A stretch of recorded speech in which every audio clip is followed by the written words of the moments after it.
Hello dear students, my name is Lucky Ahuja and I am your EVS teacher.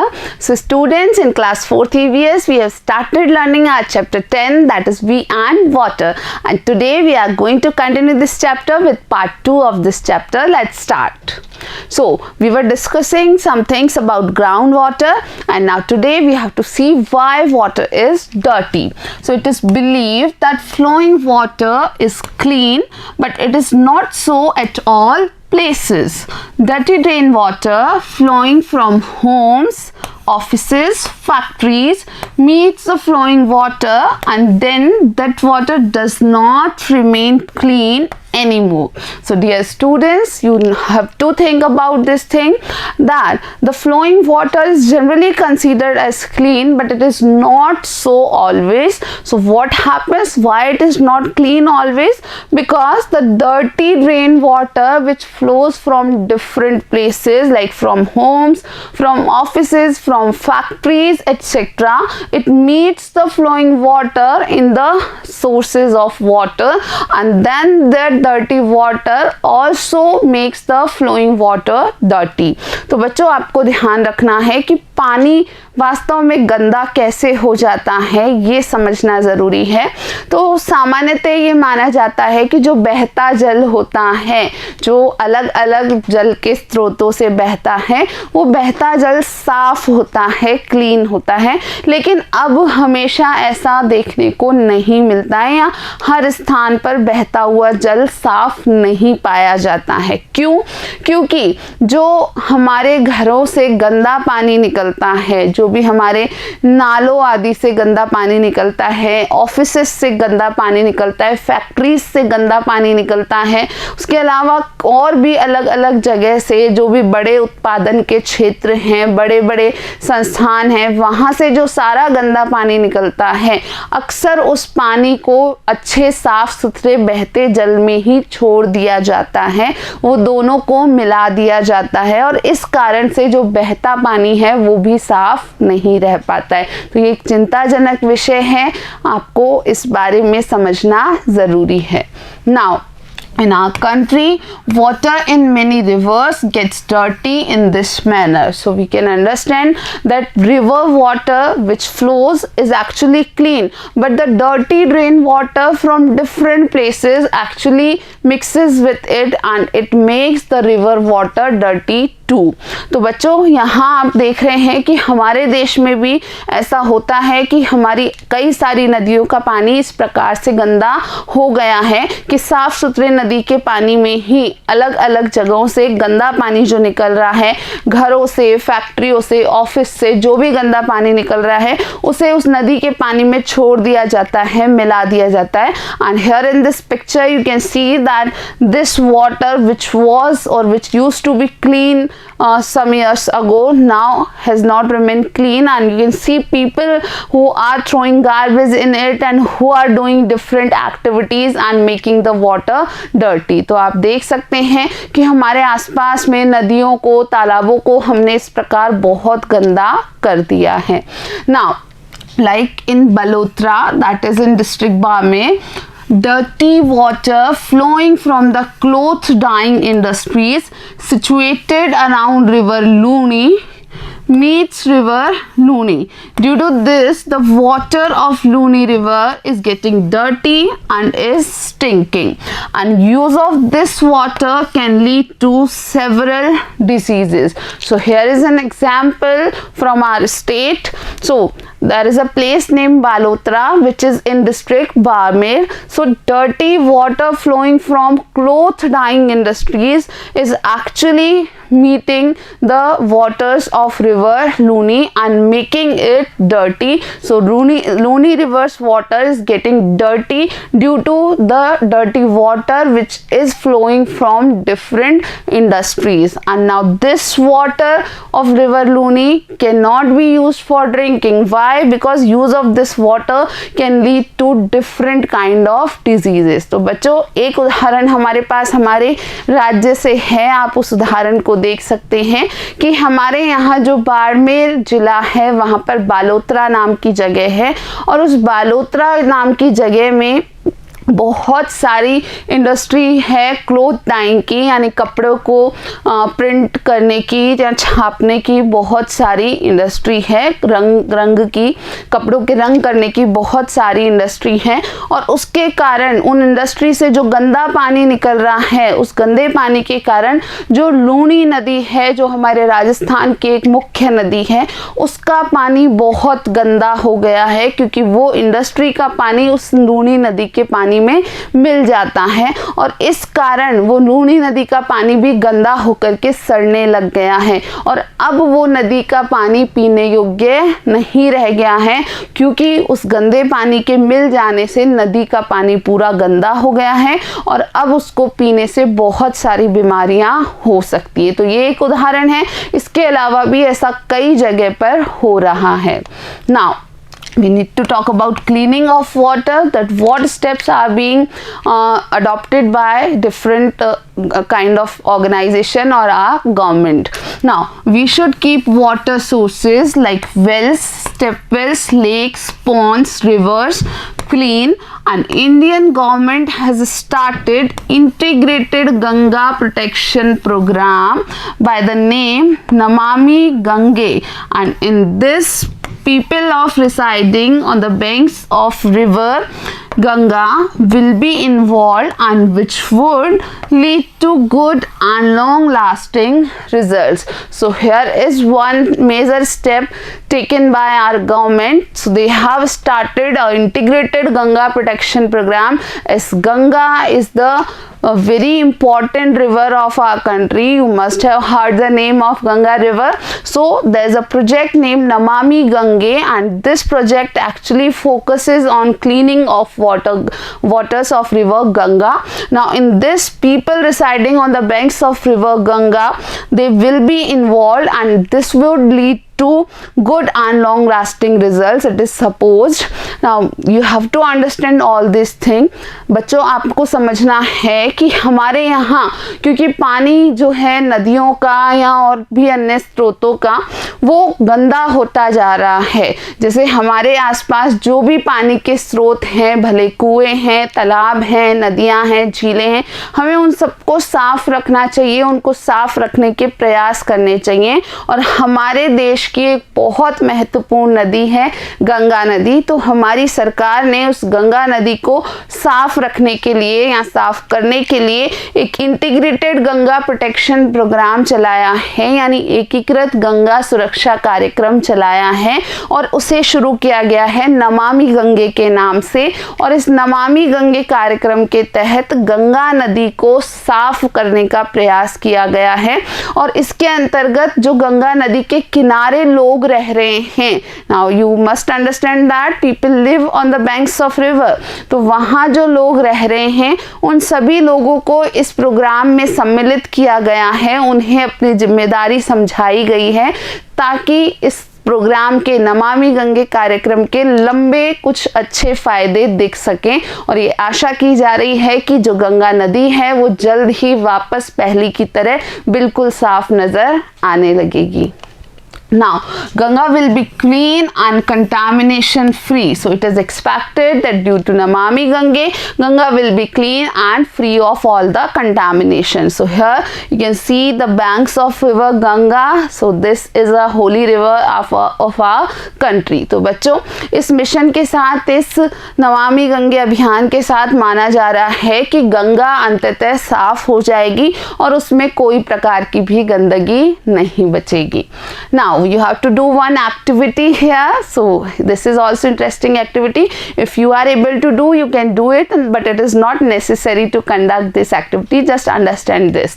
Now you have to make many small holes at the bottom of 5 plastic containers. So first of all, you have to find 5 plastic containers in this manner. You have to make some small holes on the bottom of those containers and keep them one over the other according to the picture. Now you have to arrange them one over the another. तो बच्चों एक छोटी सी गतिविधि करके देखनी है, आप अगर कर सकते हैं तो इसे करिए, इसको करना बिल्कुल भी ज़रूरी नहीं है क्योंकि यहाँ कुछ आपको प्लास्टिक कंटेनर चाहिए, अगर वो नहीं उपलब्ध है तो आप उसको यहाँ समझ सकते हैं। तो आपको इस प्रकार से जब 5 कंटेनर लेंगे, 5 प्लास्टिक के डब्बे लेंगे और उन डब्बों के जो बॉटम है, उसका निचला हिस्सा है, वहाँ पर आपको छोटे छोटे छेद कर देने और फिर उनको एक के ऊपर एक जमा के रखना है।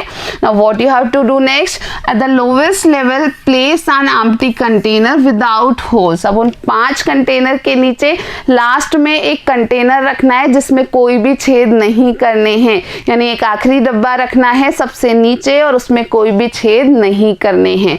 Now proceeding from bottom to top, containers fill sand, gravel, small stones, coal pieces respectively. Now what you have to do, you have to fill some of these things on all of those containers.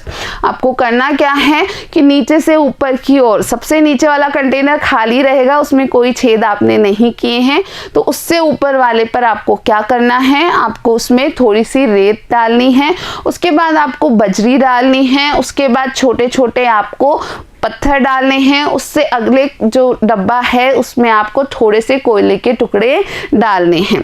Now pour dirty water in the topmost container. Now what you have to do next, you have to collect some dirty water from any nearby source. Now you have to pour that dirty water on the topmost container. अब सबसे ऊपर वाले डब्बे पे आपको थोड़ा सा गंदा पानी लेना है और उस गंदे पानी को ऊपर वाले डब्बे से डाल देना है। Now have a look at the water reaching the lowest container. अब वो जो ऊपर वाले डब्बे से आपने पानी डाला जो कि गंदा पानी था, वो अंततः नीचे पहुंचेगा, सबसे आखिरी वाले डब्बे में पहुंचेगा। क्यों पहुंचेगा? क्योंकि उन सारे डब्बों में आपने छेद किए हुए हैं और पानी आसानी से उन छेदों से नीचे की तरफ पहुंच जाएगा। अब जब वो नीचे पहुंच गया, सबसे नीचे वाले कंटेनर में जो खाली था वहां पर वो पानी पहुंचा, तो आप देखेंगे कि कोई बड़ी अशुद्धियां उस पानी के साथ में नहीं आई है। वो पानी दिखने में आपको साफ जरूर लग रहा होगा, but in actual that water is not totally clean because that water might contain some of the microorganisms which are not healthy for us. So let's see, there may be microorganisms in this water which may make us sick. To make it safe for drinking, one should add chlorine tablet as per requirement. So dear students, you must have understand this thing that the water in the bottom in that last container was visible like it is clean, but it was not clean because it may contain some microorganisms and those microorganisms may make us sick. तो बच्चों यहाँ आपने देखा कि जब आप ये गतिविधि करेंगे तो उस आखिरी डब्बे में जो पानी आपको मिल रहा है, आपको ऐसा लग रहा होगा कि वो पानी साफ है, लेकिन वास्तव में उस पानी में सूक्ष्म जीव हो सकते हैं क्योंकि वो गंदा पानी था और वो सूक्ष्म जीव हमें दिखाई नहीं देते हैं। तो ऐसे पानी को पीने के लिए पहले हमें इसमें कुछ साफ सफाई करनी होती है और उसके लिए हम क्या कर सकते हैं, We can add chlorine tablet as per requirement. तो यहाँ आपको समझना है कि ऐसे पानी को पीने के लायक बनाने के लिए उसमें कई बार क्लोरीन की गोलियां डाली जाती हैं। तो ये क्लोरीन की गोलियां महत्व रखती हैं, लेकिन इसे आवश्यकता अनुसार ही उपयोग में लिया जाना चाहिए। Now, in olden times and today also, some people serve water to travelers.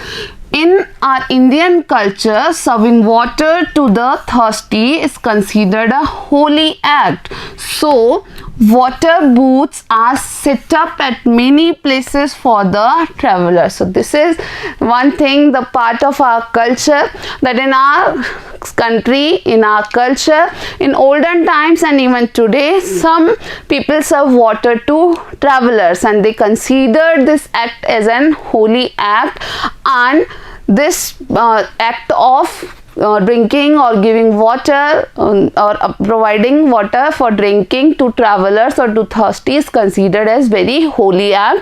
And so water booths are also set up at many places in the summers, especially for the travelers. तो बच्चों आपको ध्यान रखना है कि हमारी संस्कृति, हमारे देश में ये एक परंपरा रही है कि हम किसी भी पासे व्यक्ति को पानी पीने से नहीं मना करते हैं। उसके अलावा आपने देखा है कि हमारे यहाँ जो भी पथिक होते हैं, यात्री होते हैं, उनको पानी पिलाने की परंपरा रही है। और इसके अलावा आप ध्यान रखें कि कभी भी प्यासे को पानी पिलाने के लिए हमारे यहाँ मना नहीं किया जाता है और इसे एक बहुत ही पुण्य या बहुत ही एक अच्छा कार्य माना जाता है।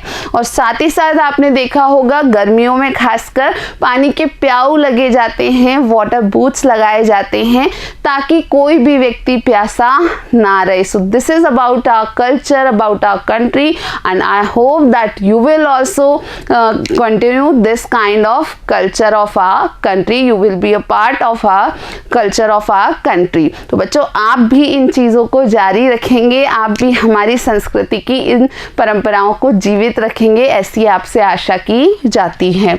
Now what we learned in this chapter, we have finished this chapter now and we have learned few special things in this chapter. Let's see. Now water is used for many purposes. We know that water is useful to us and it is used for many purposes. Then second is we should not waste water. Yes, we should not waste water because water availability for drinking is very low. We should not waste any of the water.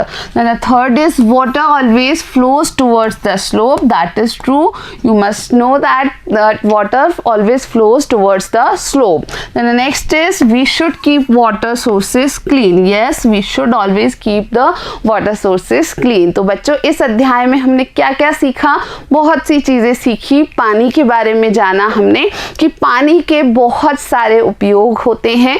उसके अलावा पानी को कभी भी व्यर्थ नहीं गंवाना चाहिए, बर्बाद नहीं करना चाहिए। हमने ये भी जाना कि पानी हमेशा ऊपर से नीचे के स्लोप में बहता है। हमने जाना कि हमको पानी के जो स्रोत हैं उन्हें गंदा नहीं करना चाहिए, हमें उन्हें हमेशा साफ रखने के लिए प्रयत्न करने चाहिए। Now there are some questions students which are linked to this chapter. Let's solve those questions. Question number 1 is where have you seen flowing water? So you must have seen flowing water somewhere. So you have to answer this question. I know that you can simply answer this question. So flowing water can be seen in rains, rivers and during rains etc. तो बच्चों यहाँ आपसे पूछा है कि आपने बहता हुआ पानी कहाँ देखा है, तो आपने बिल्कुल बहता हुआ पानी देखा है और खुद आप इस प्रश्न का उत्तर दे सकते हैं। तो यहाँ हमने उत्तर दिया है कि बहता हुआ पानी देखा जा सकता है किसी नाले में, नदियों में या फिर बारिश के दौरान। Then the second question is why should water not be wasted? So we have learned in this chapter that water should not be wasted. So why it should not be wasted? So answer is water should not be wasted because it is very important for our survival. So water is quite important for our survival and we should not waste it. तो बच्चों यहाँ आपसे पूछा था कि पानी को व्यर्थ क्यों नहीं गंवाना चाहिए, इसे बर्बाद क्यों नहीं करना चाहिए। तो हमने ये सारी बात हमारे चैप्टर के दौरान की है और ख़ास बात यह है कि पानी को हमें वेस्ट नहीं करना चाहिए, बर्बाद नहीं करना चाहिए, क्योंकि हमारा अस्तित्व इससे जुड़ा है, हम जीवित ही इसके कारण हैं। और जो ड्रिंकिंग वाटर है, पीने का पानी है, वो बहुत ज़्यादा नहीं है, उसकी उपलब्धि बहुत कम है। इस कारण हमें जीवित रहने के लिए पानी को बचाना ही चाहिए। And the third question is how does water becomes dirty? So water becomes dirty, we have learned that. So how does it becomes dirty? So dirty drain water flowing from homes, offices, factories etc. meets the flowing water and then that water does not remain clean anymore. So we have learned this thing too in the chapter, that water which flows from the dirty water which flows from like homes, offices and factories, all these water meet the flowing clean water of rivers etc. and then it makes the water dirty. तो बच्चों आपको यहाँ पूछा है कि वास्तव में पानी गंदा कैसे हो जाता है। तो जो बहता पानी है उसके गंदे होने का मुख्य कारण यही है कि घरों से, ऑफिसेस से, फैक्ट्रियों से, इंडस्ट्रीज से जो सारा गंदा पानी आता है वो गंदा पानी अक्सर मिला दिया जाता है साफ सुथरे बहते पानी में, और इस कारण से ही वो साफ बहता पानी जो नदियों का होता है, अक्सर तालाबों का होता है, वो गंदा हो जाता है। Now the next question is, how can we keep water clean? So what we can do to keep water clean? So answer is, to keep water clean we should not throw garbage in water bodies and proper drainage system should be developed. So this is quite important, that to keep water clean we should not throw any garbage in water bodies. We should not do those activities which directly make the water dirty, and we should develop a proper drainage system in our country.